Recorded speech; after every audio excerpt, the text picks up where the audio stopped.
Hi everyone, welcome back to the channel. Today we are talking about a cool 3D printer called the Xolo Xube 2, Xolo Xube Square. This isn't your regular 3D printer, it's faster and more advanced. Let's break it down into easy to understand questions. Ready? Let's go. So, what does this printer make? The Xolo Xube 2 uses a special material called light sensitive resin.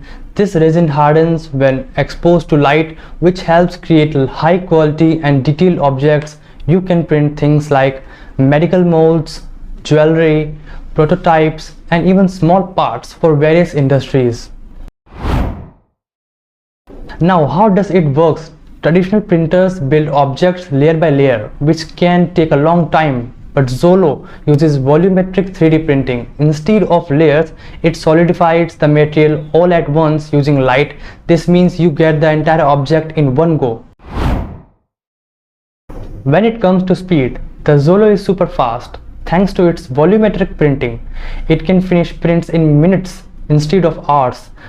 Plus, it's very accurate, so you can create detailed and intricate designs with ease.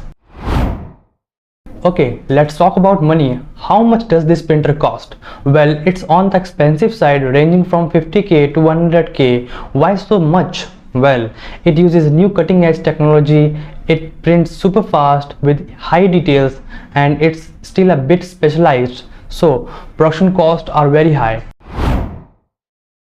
Who's this printer for? The Xolo is designed for professionals who need speed and precision. It's great for industries like medical, jewelry design, manufacturing, prototyping. It's not really meant for home users or hobbyists. Are there any alternatives? Yes. If you're looking for other fast and precise printers, here are some options. Carbon 3D, great for medical and prototypes.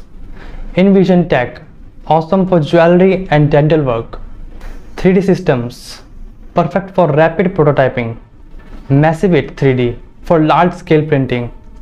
And my favorite, HP Multi Jet Fusion, good for industrial production. So that's a quick breakdown of Xolo Xube 2 and some other awesome 3D printers. If you found this helpful, don't forget to like and subscribe for more 3D printing insights. See you in the next video.